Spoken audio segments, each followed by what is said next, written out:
осы программаны қазір басатын боламыз. Бұл программа текст оқып береді. 5 түрлі дауыста қысқаша текстті оқытсақ болады. Дәл осылай жазамыз. Іздеу жолағына бірінші тұрғанды басыңыздар деп болады. Одан кейін біздің мына жерде переводчик бар ғой.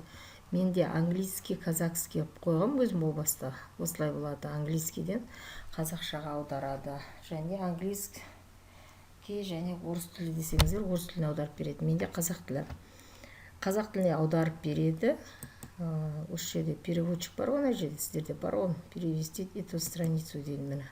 Сол кезде тіліміз шығады. Солай переводты сөйлеу дауыстары дейді. Озвучка жасалынады текстке. Басамыз. Ракет деймін. Осы белгісі бар бағдарламамен жұмыс жасайтын боламыз. Бұл бағдарламаның ішінде көптеген нәрселер бар. Енді мен осы дауысты ғана пайдаландым. Үнемі дауысты пайдаланатын болсаңыздар, мына жерге төменге түсесіздер. Мына дауыс дейді. Мына жерде дауысты басып, 3 бұрыштың ішін басамыз. 3, 1, 2, 3, 4 MP3 талғаш осы мәтін өзінде дыбыста тұрады. Осыны дыбыс жазып көреміз.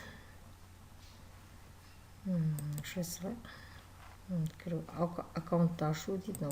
Кіру деп басам, өйткені мен тіркелгенмін. Асыған тіркел дейді. Негізі мен тіркелген сияқты жарайды. Google-мен тіркейміз.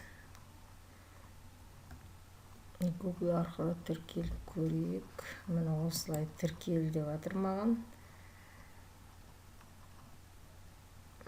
Тіркелдік. Мына Талғар шыңы солтүстік Тянь-Шань тауларының Іле Алатауы тізбегінде Алматы қорығында орналасқан. Оның Алматы қаласынан бағбылы.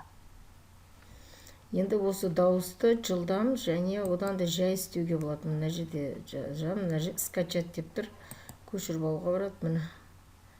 Біз обычныйға бастық. Мына жерде өте жай. Мынадан гөрі шамалы тезірек болса, осылай.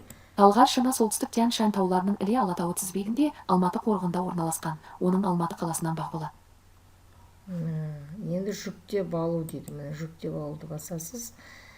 Ол мына жаққа келіп түседі. Талғар шыңы деп осы жерде тақырыпты алады екен.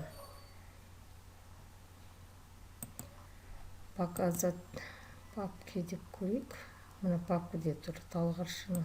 Ал енді тыңдап көрейік. Компьютерге жүктелді, загрузканың ішінде тұрады. Талғар шыңы солтүстік Тянь-Шань тауларының Іле Алатауы тізбегінде Алматы қорығында орналасқан. Оның Алматы қаласынан бағбылы. Кейде бір сабақтарымызға бір керек болып қалады, кішкентай бір дауыс, өзіңіздің дауысыңыздан басқа дауысты бір ерекшелеп алсаңыздар болады. Және бұл жерге дауысты және қалай қоюға болады. Жаңа аудио дейді. Жаңа аудио. Кириллица дейді. Қазақ тілінде. Берік деген бір Алтынай дейді. Мынаны алып тастайық енді қазір.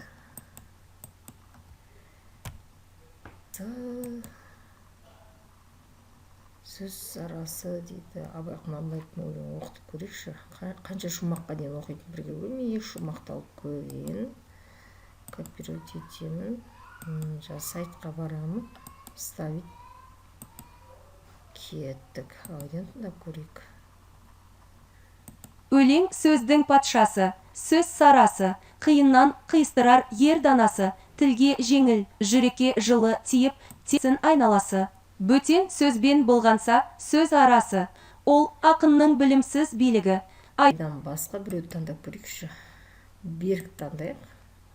Патшасы, сөз сарасы, қиыннан қиыстырар ер данасы. Тілге жеңіл, жүрекке жылы тиіп, теп-тегіс жұмыс келсін айналасы.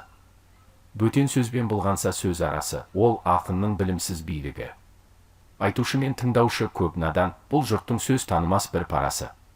Мал жиып арамдықпен ұрлап қарлап құлсын десе, қуанып жүр алшаңдап. Қақса соқса бір пайда түсе ме деп, елдің байын еліріп жаумындалап. Осылай бір сабаққа пайдалануға болады екен. Бір сабағыңызға қысқа ғана мәтінді осылай бастырып жазсаңыз болады. Және оны әртүрлі тілде жаздыруға болады. London has a diverse range of people and cultures, and more than 300 languages are spoken in the region. London has a diverse range of people and cultures, and more than 300 languages are spoken in the region. New York City traces its origins to a trading post founded by colonists from the Dutch Republic in 1624 on Lower Manhattan.